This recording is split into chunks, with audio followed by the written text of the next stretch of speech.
And we'll start with 3.3, and I think we can do probably 3.3 and 3.4. So let's see.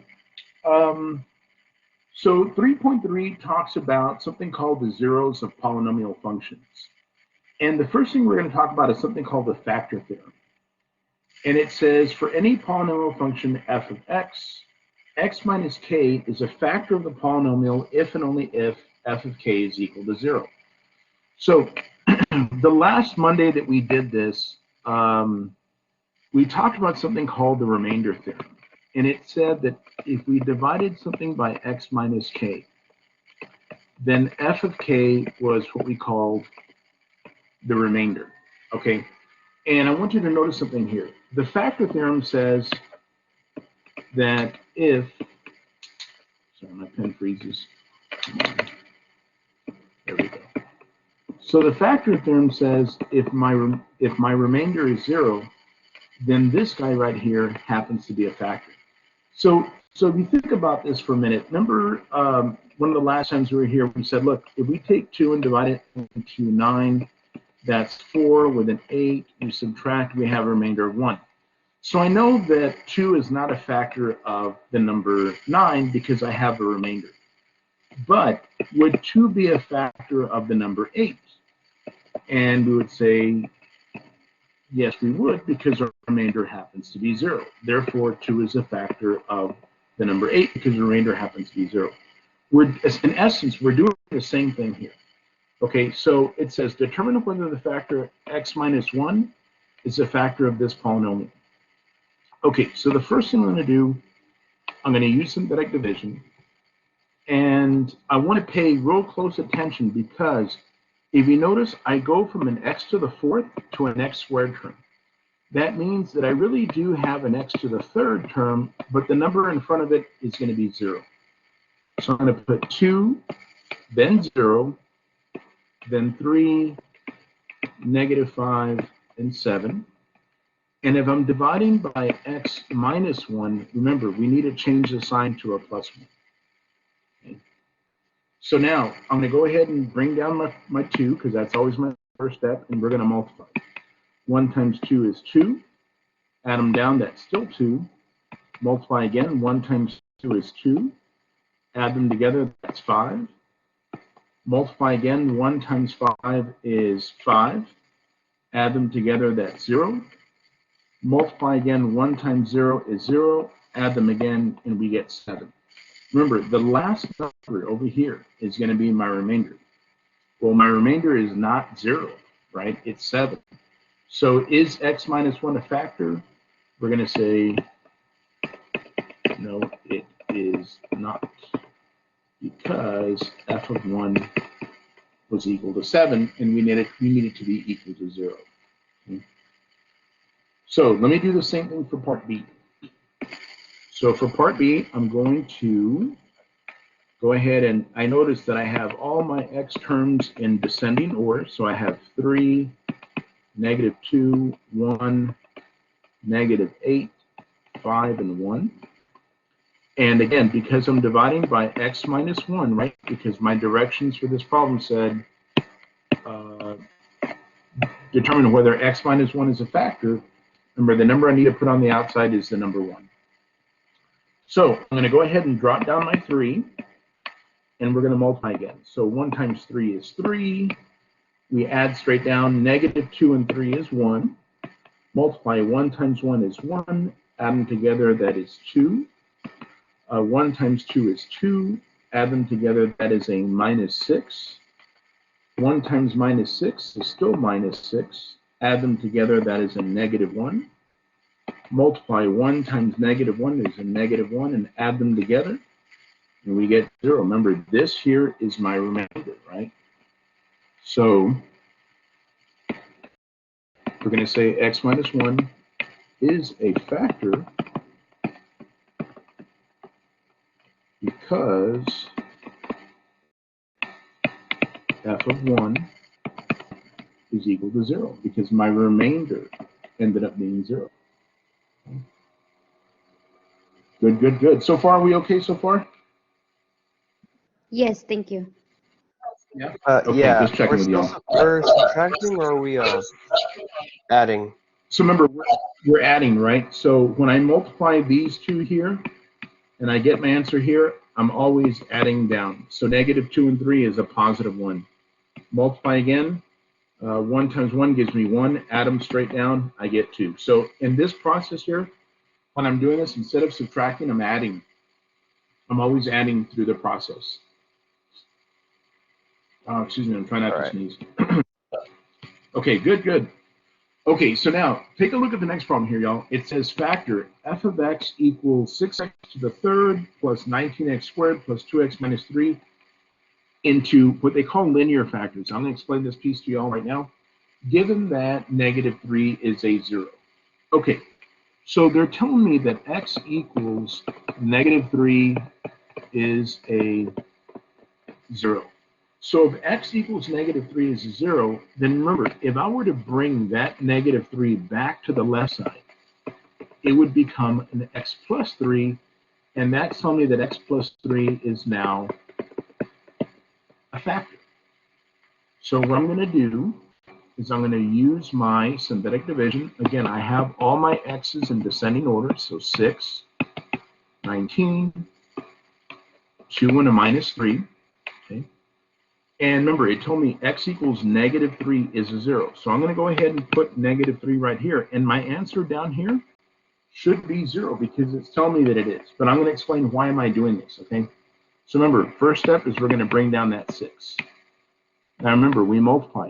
Negative 3 times 6 is a minus 18. When we add straight down, that gives me a 1. We're going to multiply again. Negative 3 times 1 is a minus 3. When I add straight down, that's going to give me a negative 1. And then we're going to multiply again. Negative 3 times negative 1 is a positive 3. And if you notice, when we add straight down, there's our 0, right? Okay, so even though it told me it was a 0, I still wanted to go through this process. Excuse me. Now remember, the reason why I want to do this, I'm trying to break this thing down completely, okay? So remember, because we used to have an x to the third polynomial, this is now my x squared term. This is my x term, and this is my constant term. So what I'm doing now is I'm going to see if I can factor this guy right here.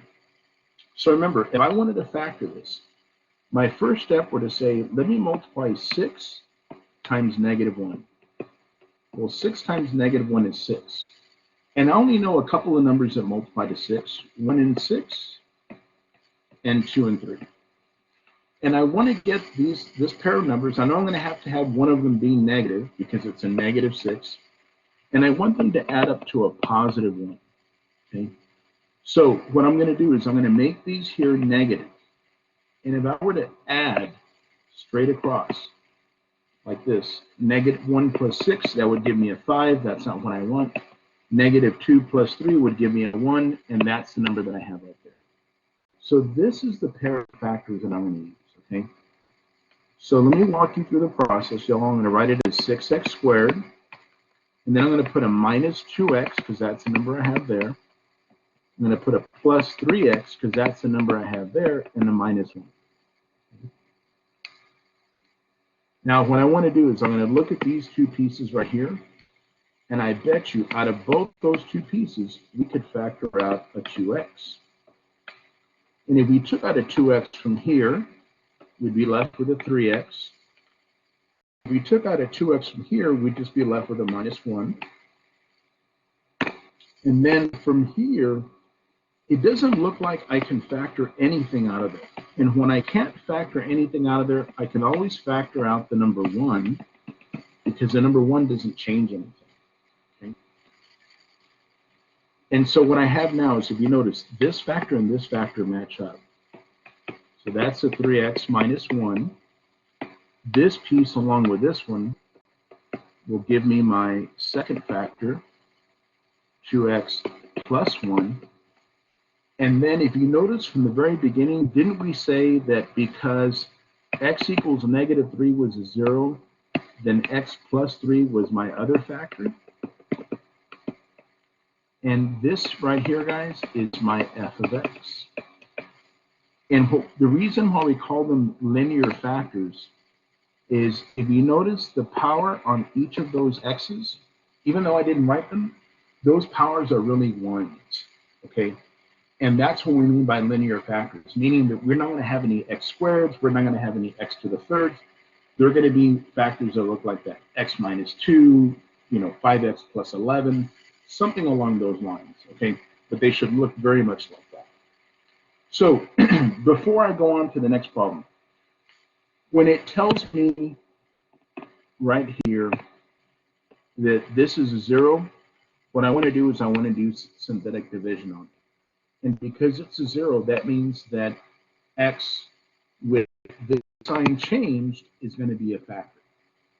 And then once I get to this step, hopefully I can do a little bit of factoring. We did factoring by grouping here to kind of factor out that 2x. And then when this piece here and this piece here match up, then we know that we're on the right track. Okay. And the other thing I wanted to mention, because this is an x to the third, 1, 2, we have 3 factors. Okay. So if I have an x to the third, I'm going to have 3 factors. If I look at the next piece here, it says factor the given polynomial into linear factors, and it's an x to the fourth. When I'm finished, we're going to have 4 factors. Okay. So the first thing it tells me is that k is equal to -2. All right, so that x is equal to -2, that's one of the zeros, okay? So I'm going to use my synthetic division, okay? And I have all my x's in order from biggest to smallest, x to the fourth, all the way down to my constant term. So this is a 1, a 2, a -7, a -20, and a -12, okay? So remember, if x is equal to -2 is my 0, then my factor is going to be x plus 2. But right here, I'm going to put my -2. And I'm going to go through the process of my synthetic division. So remember, the first step is I'm going to drop down my 1. And we're going to multiply. -2 times 1 is a -2. Add them together, that's 0. -2 times 0 is still 0. Add them together, that's a -7. -2 times 7 is a -14. Add them together, that is a, let's see, did I make a mistake somewhere? It's a positive 14. It's a positive what, I'm sorry? Positive 14. Ah, yes, because this was -7. There you go. Thank you so much. There we go. Because that was a -7. That's right. Positive 14. So when we add them together, there's my -6. And -2 times -6 is a positive 12. There's our 0. Thank you. Okay. So we got that part done, right? Okay. I want you to notice something here, guys. Do you see where it says multiplicity 2? Multiplicity 2 means I'm going to do this piece twice. So I'm going to have another factor of x plus 2. Okay. So I'm going to keep going here, and I'm going to put another -2 right there, and I'm going to continue. So I'm going to bring down that 1. -2 times 1 is a -2. Add them together, that's still a -2. -2 and -2 is a positive 4. Add them together, that is a -3. Multiply these together, -2 and -3 is a positive 6. And this part here is a 0. So again, remember, we used to have an x to the fourth polynomial. When we did synthetic division one time, we were left, this is really going to be my number in front of x to the third. But then we did synthetic division a second time, so now this is my x squared, that's my x, and that's my constant term. So what I need to do is I need to see, can I factor this guy right here? Okay, so the first thing I notice is that the number in front of my x squared is a 1.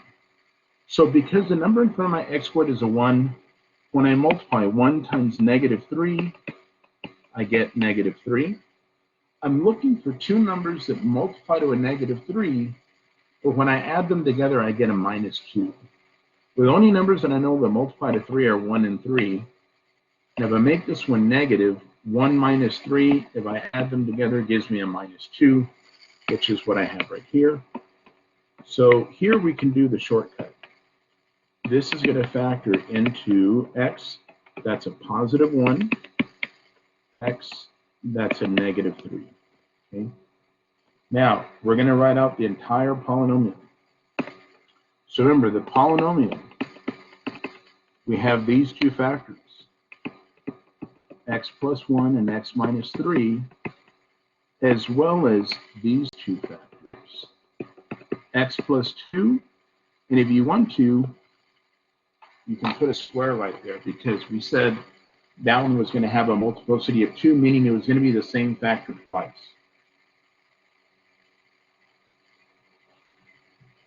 Right. So far, do we seem to be doing okay? Yes. Yeah, we're good? Okay. So let me go ahead and move on to the next one. And this problem here, guys, is just like the ones we've done. It says for each polynomial function, 1 0 is given, find all the other zeros. Okay, so let's do that. So we know that x equals 3 is a 0 because it has that 3 right there. So remember, my factor is going to be x minus 3. Okay, because I always got to bring that number back this way. So this is 1, negative 1, negative 4, negative 6. I'm going to put down my number 3 here and bring down that first number, and now we can start multiplying. So 3 times 1 is 3. Add them together, that's going to give me a 2. 3 times 2 is 6. Add these together, that's 2. 3 times 2 is 2. Add them together, that's 6. And here's my remainder. Okay. All right. Excuse me. So for this problem, I want you to notice they're not asking me to find the factors or write it in factored form. They're just asking me to find all the other zeros. So we know this is one of the zeros, right? X equals 3. We need to find the other ones. So remember, this is my x squared plus 2x plus 2. And because we're trying to find the zeros, we're going to set this guy here equal to 0. So my first thought here in this problem is, let me see if I can factor it. So remember, if the number here is a 1, I'm going to say, well, 1 times 2 is 2. And the only factors that I know that multiply to 2 are 1 and 2. But if I were to add these two numbers together, I would get 3, and I don't want to get 3. I want to get 2, and there's no way that that's going to happen. That's okay. That just means that what I need to do is I need to use the quadratic formula. This is my A, this is my B, and that's my C. Okay. So I'm going to write out the formula, x equals negative b plus or minus the square root of b squared minus 4ac. All of this is being divided by 2 times a. So let's see. It says negative. B is a number 2 plus or minus b squared, so that's going to be 2 squared minus 4 times a is 1, and c is 2, all over 2 times a. So x equals negative 2 plus or minus, let's see, squared is 4, minus 4 times 1 times 2 is 8, all over 2. So x equals negative 2 plus or minus the square root of 4 minus 8 is a negative 4, all over 2. Okay, we're almost done. Let's see, we got a negative 2 plus or minus. Okay, so we did this on the first section on 7.7, which was imaginary numbers. The square root of 4, I know is 2, but because there's a negative on the inside, it's going to give me a 2i all over 2. And then the only thing I'm going to do now, guys, is just reduce my 2's. So negative 1 plus or minus I. So just to give you a heads up, remember, we're going to have two answers. One of them is -1 plus I. The other one is -1 minus I. And then we originally started off with our 0 being the number 3.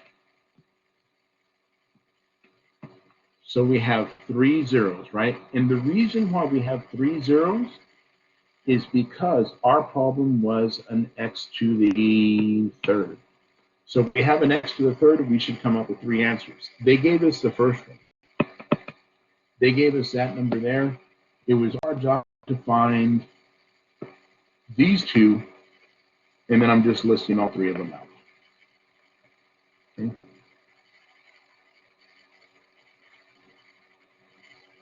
All right.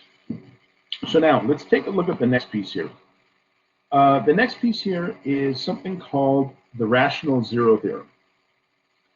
And it says if P over Q is a rational number written in lower terms, and if P over Q is a zero of the function f, a polynomial function with integer coefficients, then P is a factor of the constant term, and Q is a factor of the leading coefficients. Okay, so let me explain what we mean by that. P, in this case, is going to be factors of the number -10. Okay, factors of the number -10. So think about the number 10. 1, 2, 5, and 10, right? Those are all numbers that you can divide nice and neat into 10. But not only can we divide 1, 2, 5, and 10, we can also divide the negative to -5, -10. So I really have, if you think about this, I really have 2, 4, 6, 8 factors here, right? Plus or minus 1, plus or minus 2, plus or minus 5, plus or minus 10. Q is going to be factors of the leading coefficient. The leading coefficient, the number in front of the x to the third, is a 1. So what numbers can you divide by 1? Well, besides +1, you can divide -1 of them out. Okay. All right. So now, when I do that part A says list all possible rational zeros. Okay, what they mean by part A is, can we list every single fraction, P over Q? So what I mean by that is I'm going to take every one of these numbers here, and I'm going to divide it by those numbers there. So think about the number that I have for my Q. The number that I have for my Q really is the number 1, right? And so when if I take a +1 and divide it by a +1, well, I still get a 1. And if I divide a +1 by a -1, well, then I get a -1. And if I do any other combination, -1 divided by +1, I still have a -1. And a -1 divided by another -1, I still have a +1. So really what I'm doing is, because I'm dividing by the number 1 here, guys, in essence, I'm just going to relist these factors. These are going to be what we call our possible zeros. Okay, these are all the possibilities that we have. Okay, so what I mean by that is, what we're going to start doing, we're going to use synthetic division to find the zeros. Now remember how many options we have here. 2, 4, 6, 8 of them, right? We really still have 8 options here. And we're only 3 of these are going to work because it's an x to the third. So what we want to do is we want to see if we can find all those those 3 that are going to work. Okay, so I'm going to make my list. 1, -2, -13, -10. Okay. And so I don't know what number I'm going to try. Let me try the number 1 and see if that works. Okay. This is very much a trial and error type of process. So let's try the number 1. Bring down the 1. 1 times 1 is 1. Add them together, that's a -1. Multiply again, -1 times -1 is a -1. Add them together, that is a -14. 1 times -14 is a -14, and if I add them together, that's a -24. And I really want to get a 0, and I didn't. So that just told me that the number +1 doesn't work. So what am I going to do now? Well, I'm going to start over. Okay. And I know it's not fun, but now I'm going to try, oh, I don't know, let's try the number 2, and let's see if that works. And I'm just going to kind of keep playing this game, guys, until I find some numbers that work. Okay. So let me bring down my 1. Let's multiply again. 2 times 1 is 2. Add them together, that's 0. 2 times 0 is 0. Add them together, that is a minus 13. Okay. 2 times negative 13 is a negative 26. Add them together, that's a negative 36. No, that doesn't work either. Okay. So I know positive 1 and I know positive 2 didn't work. So I'm going to just keep trying here. And, oh, I don't know, let me try positive 5. Remember, I haven't tried the negative 1 yet. I haven't tried negative 2 yet either. But I'm just kind of try here and see what I come up with. So my first step is bring down the 1. There it is. 5 times 1 is 5. Add them together, that's 3. 5 times 3 is 15. Add them together, that is a 2. Multiply again, 5 times 2 is 10. And there we go. We got an answer because we got a 0 here. Okay, so x equals 5 is one of my zeros. Remember what that means? It means that x minus 5 is going to be my factor.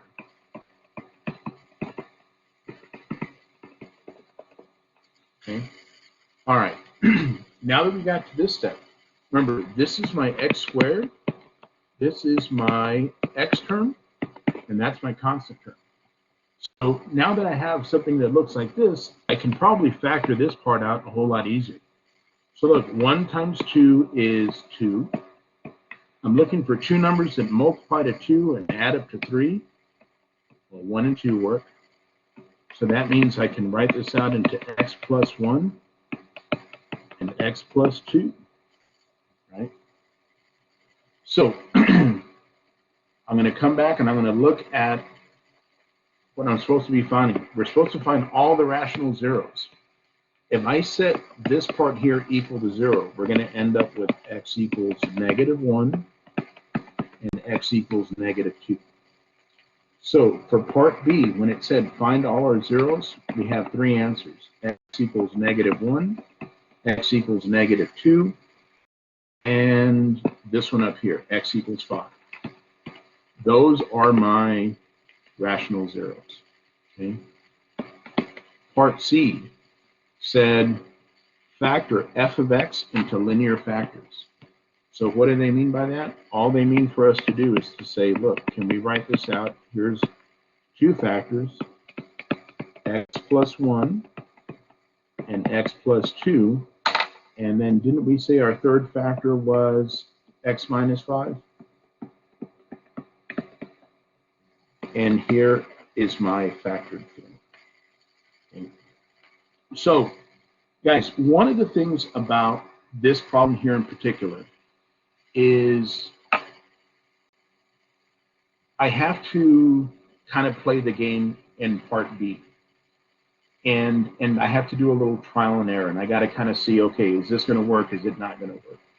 So if you notice when I did it, we tried positive 1 and positive 2. And that one didn't work. And then when we tried positive 5, it would have. Look what numbers did work. Both negative 1 would have worked, negative 2 would have worked, and obviously we tried 5. So when I did it, I tried positive 1 and positive 2. It wasn't until positive 5.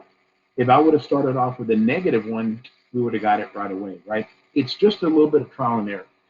The idea is hopefully it doesn't take you, hopefully you don't go through, we have 8 possibilities. Hopefully we don't go through 5 that don't work and then it's the last 3 that do, but it's possible. It usually doesn't happen that way, okay? All right, now there's something called Descartes' rule of signs. And I'm going to explain Descartes' rule of signs for you guys right now. So this problem right here is in essence the same type of a problem that we just did a little while ago. And it says for the polynomial function f of x equals x to the third plus 6x squared minus x minus 30, list all the possible zeros and then find all the zeros and factor f of x into linear factors. So in essence, it's the same type of a problem, okay? So let's at least do that part, and then I'll walk you through the Descartes rule of signs. So remember, P is going to be factors of, in this case, the number 30 or negative 30, however you want to say it.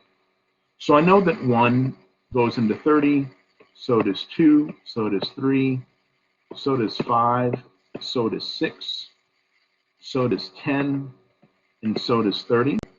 And then remember, I'm going to have them doubled because they can both be positive or negative factors, right? And then Q is always factors of the number in front of that x to the third, that coefficient. Since the number in front here is 1, Q is just going to be plus or minus 1. And then what we're going to do now is we're going to take all the possible fractions P over Q. Anytime this number here is a 1, it's going to be these same numbers again. So I'm going to go ahead and list them again. 1, 2, 3, 5, 6, 10, and 30. Again, all plus and minuses. Okay, so for part A, these are my possible zeros, okay? Because if they're possible that they can be these numbers, it doesn't mean that they are, but it's possible that they could be those numbers. All right, now I'm going to show you what Descartes' rule of signs means, or tells me. When I look at my polynomial here, and I start writing my coefficients, so I'm going to have a 1, a 6, a negative 1, and a negative 30. What I want you to do, I'm going to kind of draw an arrow going this way, okay? And I'm going to ask you, how many times does the sign of my numbers change? So look, right now I'm positive. I'm still positive. It's negative. How many times have we changed? Anybody know?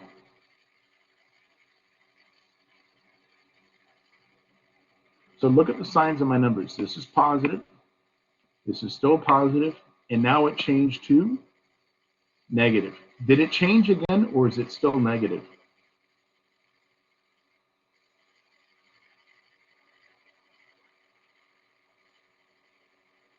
Anyone know?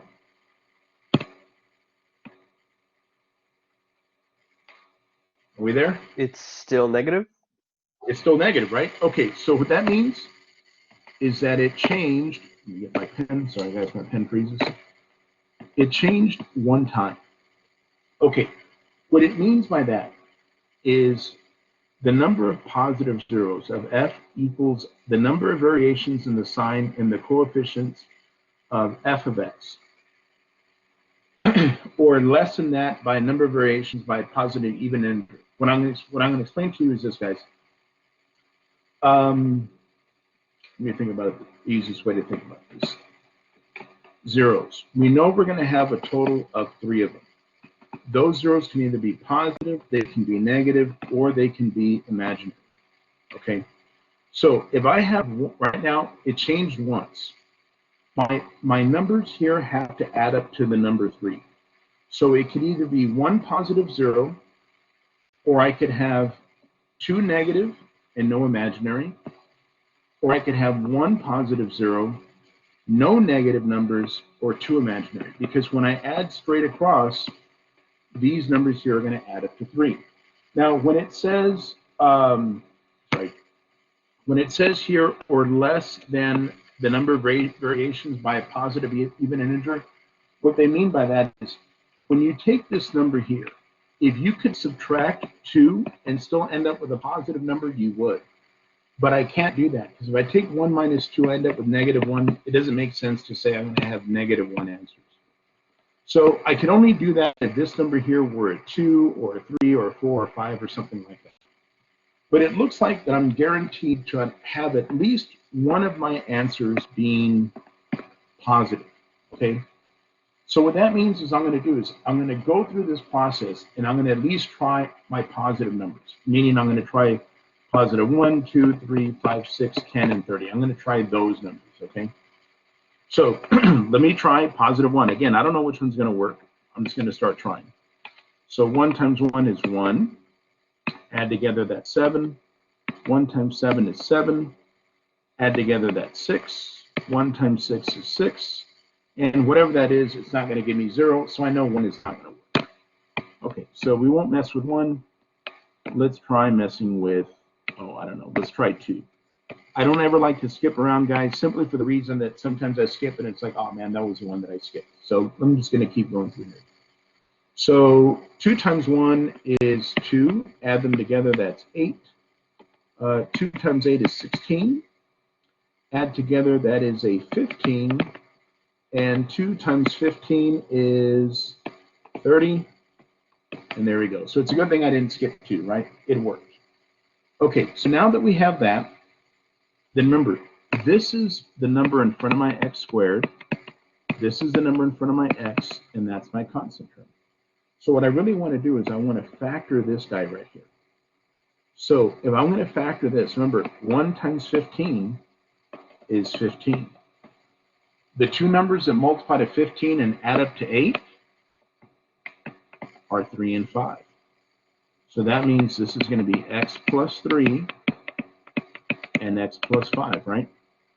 So I want you to notice it says list all the zeros and factor f of x into linear factors. So if I set this part equal to 0, and I set each of these pieces equal to 0, that's going to give me x equals -3, and that's going to give me x equals -5, right? And the 0 that we found was x is equal to 2. So here are my zeros. These are the zeros of my polynomial. And if I'm going to list it as linear factors, then my linear factors are going to be, here's 2 of them, x plus 3 and x plus 5.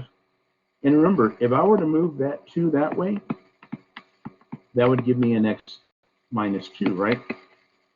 Now, I want to explain this little Descartes rule of signs business to you a little while, that I was kind of going through a little while ago. Remember when we said that we were going to have 3 zeros? And we said we're probably going to end up with 2 scenarios. We'd probably end up with one of them being positive, 2 of them being negative, and no imaginary zeros, or we'd have 1 positive 0, no negative zeros, and 2 imaginary zeros. I want you to look at the numbers that I end up with here. 2 of these numbers are negative, and 1 of them is positive. So what Descartes' rule of signs did for me is that it told me, you know what, Omar? One of those numbers is guaranteed to be positive. You're guaranteed to have 1 positive answer. You might have 2 negative, or you might have 2 imaginary. I don't know. But you're guaranteed to have 1 positive answer. So what that told me was when I was looking through this set of numbers, when I was going through this set of numbers here, I could have tried negative numbers, but it's possible that none of them would have worked. But I knew that one of them being positive would have. So that's why I wanted to say, let's start off with 1, and if 1 doesn't work, let's go to 2, let's go to 3, let's go to 5, let's go to 6, let's go to 10, let's go to 30, because we were guaranteed that one of them being positive was going to work. And it was the second one, and we ended up with 1 positive answer and 2 negatives. That's what Descartes' rule of signs does for me. It at least gives me a little bit of some kind of guidelines or some kind of, assistance in trying to figure out where should I start. Okay. All right. So let's take a look at the next problem here. And it says, find the polynomial function f of x of degree 3 with real coefficients that satisfies the given conditions. Okay, so it already gave me 3 zeros because it's a polynomial of degree 3. And we also have another little piece of information right here. So let's at least go through the first part. The zeros are x equals -3, x equals 1, and x equals 4.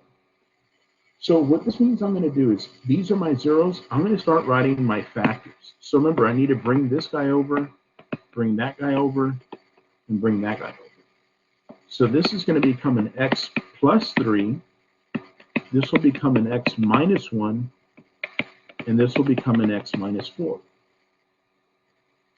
So my polynomial f of x is going to look very much like this: x plus 3, x minus 1, and x minus 4. But we are going to have a leading coefficient. You don't know what that coefficient is. It could be 1. It's not guaranteed to be 1, but it's possible. That's where this little piece of information comes into play. Remember what that 2 equals 30 means. This means that when x is equal to 2, the y number is equal to 30. So the y number is the same thing as my f of x. So right here, I'm going to put a 30. And everywhere I have the letter x, I'm going to replace it with the number 2.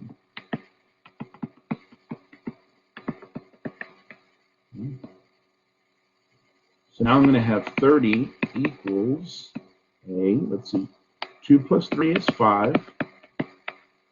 2 minus 1 is 1. And 2 minus 4 is a negative 2. So 5 times 1 times negative 2 is a negative 10 with an a.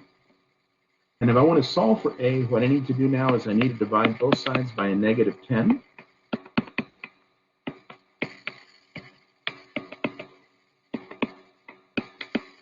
And we came up with this part right here. So now all I'm going to do is I'm going to come back to this piece right here. And where the a used to be, I'm going to substitute it with a negative 3. So my answer is going to be f of x equals negative 3, x plus 3, x minus 1, x minus 4. Now, guys, I'm going to check something real quick. This is, we're doing 3.3. I want to check something real quick because I think in your homework, it might ask you to do one more step. So I want to see if it does. And if it does, then we'll go ahead and do it. And if it doesn't, then we'll leave it be. This is 3.3.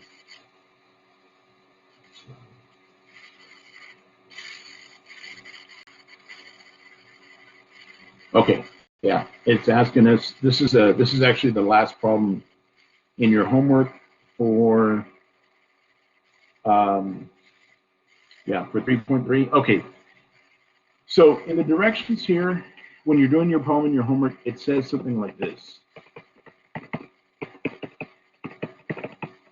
do not factor. And if you notice, this thing here is factored, right? Okay, so what does that mean we need to do? What it means we need to do is we need to multiply everything out. That's okay. We're going to do this in pieces, okay? So forget about what I have underlined in the red. Let's just do this part right here. So x times x, I already know that's x squared. X times a negative 4, that's a minus 4x. Minus 1 times x, that's a minus 1x. Negative 1 times negative 4 is a positive 4. So this becomes x squared. We can combine those two there. Minus 5x plus 4. Okay. Now, let's go ahead and do this piece right here. So that's going to give me a negative 3x and a minus 9. And we're almost done. So we're going to go 1, 2, 3. So negative 3x times x squared is a negative 3x to the third. Negative 3x times a negative 5x is a plus 15x squared. And negative 3x times a positive 4 is a minus 12x. And then I'm going to do the same thing here with the minus 9. So minus 9 times x squared is a minus 9x squared. Minus 9 times minus 5x is a plus 45x. And a minus 9 times a positive 4 is a minus 36. And then all I really need to do here, y'all, is just combine some other terms. So this is the only x to the third that I got. Negative 3x to the third. 15x squared minus 9x squared is a plus 6x squared. a minus 12 and a plus 45 is a plus 33 with an x. And then we just have the minus 36. So that last part is probably the most tedious part of it because you got to kind of, you know, go through it together. But hopefully what we did right here, going from this step down, kind of made some sense. It's just, you know, you got to watch your signs. Okay, so if you do it and you do your little check your answer and it says it's wrong, there's a good chance that you just messed up on a sign somewhere. You might want to just go back and redo that part again. All right, so we got a few more minutes. So let's go ahead and keep going with 3.4. I don't know if we'll get through all of it, but we can definitely do a little bit of it today. So let's see. 3.4, at least the first part of it here, guys, we're talking about what we call the end behavior of the graph. What I mean by the end behavior is, here we have some examples of, you know, graphs of polynomial functions.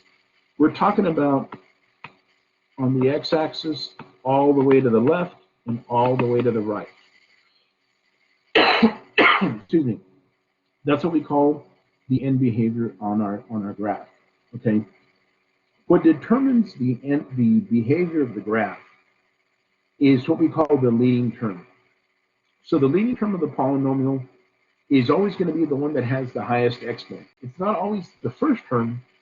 It usually is, but it's not always the first term. It's the one that has the highest exponent. So what I'm going to do is I'm going to look at these four problems that I have here, and I'm just going to underline the leading term, the one with the highest exponent. So this one here, this one here, this one here, and that one over there. Like I said, it's usually the one in the front, but not always. It's the one that has the highest exponent. Okay, then the next thing we're going to do is we're going to look at the exponent. Okay, if the exponent is odd, okay, the exponents here are odd. So here we go. This is what we're talking about, odd degree. Okay, and then the next thing we're going to look at is the coefficient, the number in front. Is the number in front positive or is the number in front negative? So I want you to notice something here. This graph has an odd degree, so it's going to be one of these two graphs, and the number in front is positive. That means we're going to be looking at this piece right here. So when we have something like that, look at the way this graph is shaped. Out of my options here, the one that I would describe, this graph here, because it is a positive degree and odd, it's going to look more like this graph, which is this piece right here. So what I would do is I would say it's going to go like this, and it's going to go like that. And it's really just looking at that piece. When you're doing your homework, you're basically going to be selecting these as your options, okay? And what you're going to look at are the power and the number in front of that power, okay? So this thing here is odd, and the coefficient is positive, so it's going to be this one. If I look at this one here, I'm still dealing with let me clean this up because it's a little messy. I'm still dealing with an odd degree, but if look at my coefficient now, my coefficient is negative. That's what less than 0 means. Less than 0 means it's negative. So my graph is going to look something like that. I would choose this as my option. Okay. Let's see. If I look at the next one here, first thing I notice about my exponent, it's even. So here's my even degree. And the number in front is 10, which is positive. That is what greater than 0 means. Greater than 0 means positive numbers. So my graph, if you notice, it's up on the left and up on the right. It's going to be this one here. Oops. All the way, just like this, and then like this. And then finally, my last one here, my coefficient, I'm sorry, my degree is still even and my coefficient is negative. It's going to be this one here, which will be that option. So it goes down this way and down there. And those are the things you're looking for. You're looking for the degree, and you're looking for the coefficient. You're looking at the exponent and you're looking at the sign in front. Is it positive? Is it negative? Is the exponent even, or is the exponent not? Okay. Okay. So now, the next problem here says the graphs in figure 25 suggest that for every polynomial function f of odd degree, there's at least one real value that satisfies f of x is equal to 0. All that means is that we're going to have some x-intercepts. Okay. So here we have 3 x-intercepts, 1, 2, 3. Here we have 1 x-intercept, and here we have 2 x-intercepts, okay? Now, one thing I want to mention, guys, is, let me see. When the graph hits, like it's coming down here, and then it bounces off, this is what we call even multiplicity, meaning that x-intercept occurs twice, okay? So if it bounces, it's going to occur 2 times, right? The other thing I want to mention is it's kind of hard to tell, but I'm going to erase it a little bit. Hopefully, oops, let me get my eraser, and hopefully you can see it a little bit better. When the graph kind of evens out here, like you can see what I'm doing, I'm coming up, and then it kind of flattens out, and then it comes back up again. That means that it occurs a bunch of times. And what I mean by a bunch of times, since the graph is going through it, it's going to occur an odd number of times. Odd like 1, 3, 5. If you notice, this here is the x value of x equals -2. So my factor is x plus 2. And if you notice, it occurred an odd number of times, but it occurred 3 times. This one, like I said, how it bounced off, this is that x is equal to +1, so my factor is x minus 1, but because we had an even multiplicity, it occurred 2 times. And I'm going to kind of walk you through that as we kind of go through, and we'll see if we can see a problem where it does that. Okay, so here's an example. Let's see if we can make it through this one. And it says, find the polynomial function of least degree having the graph shown. Okay, so the first thing I'm going to do is I notice that I have x-intercepts, and we have 3 of them. One of them is that x equals -6. One of them is that x is equal to 2. And one of them is that x is equal to 5. Okay, those are my x-intercepts. So because those are my x-intercepts, what I'm going to do is I'm now going to write my factors. So my factors are going to look like this: x plus 6, x minus 2, and x minus 5. Notice, each of these crossed all the way through the x-axis. There was no bounce. It didn't hit the x-axis like this and bounce back off, okay? So I knew that they crossed all the way through because you can see they cross all the way through here and up through there. Now, the other piece of information that we have is we have this little tidbit here.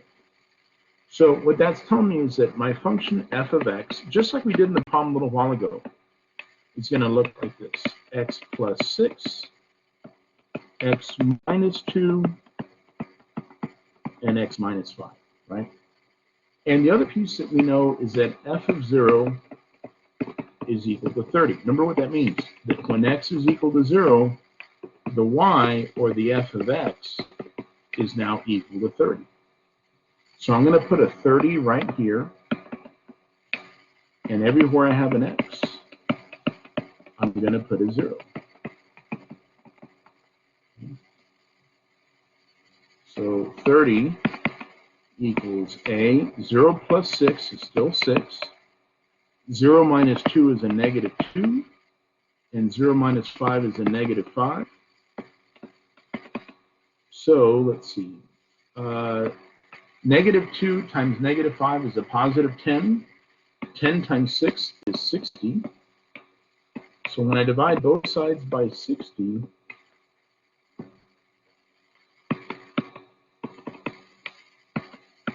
we're coming up with a equals 1/2. Now all I'm going to do here, guys, is I'm going to come back to this piece, and I'm going to replace the a with the 1 over 2.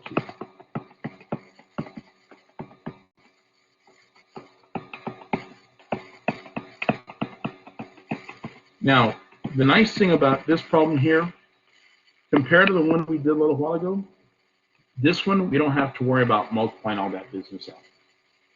We can leave it as it is. Okay, so we don't got to worry about pulling all that business out there. Okay.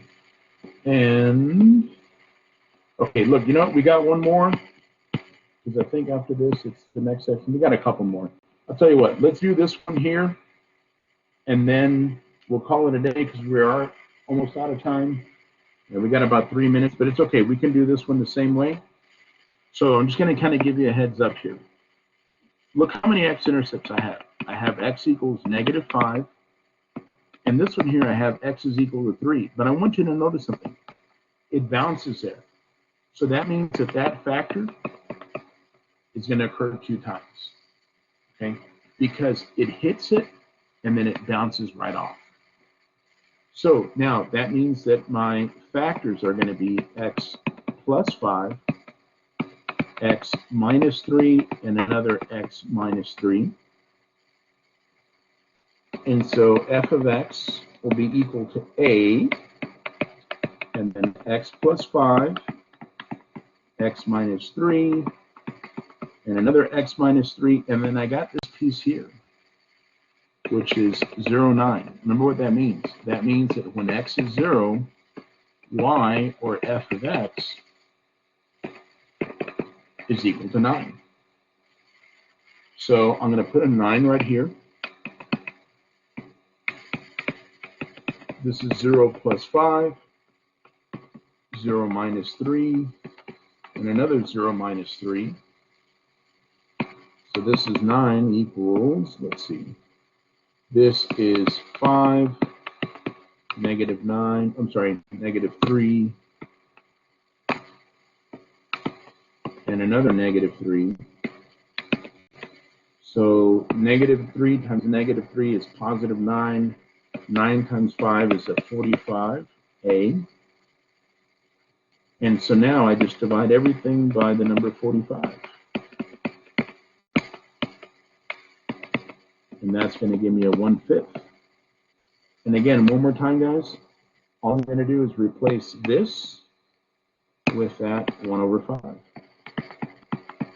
So f of x is equal to a 1 over 5, x plus 5, and if you want to write it like this, x minus 3 squared, because it occurs twice, you are more than welcome to do that. So, guys, I'm just going to set up the last part for you all, and then we'll go ahead and log off. I want you to notice that we have x equals -3 and x equals +3. But again, because they bounce, they occur twice. So that means that my factor is going to be x plus 3 and another x plus 3. And then my factors for these two are going to be x minus 3, and x minus 3. And then you'll use this part right here, just like we've been doing before. When x is 0, y, or f of x is equal to 81. And then you can kind of go from there. Okay.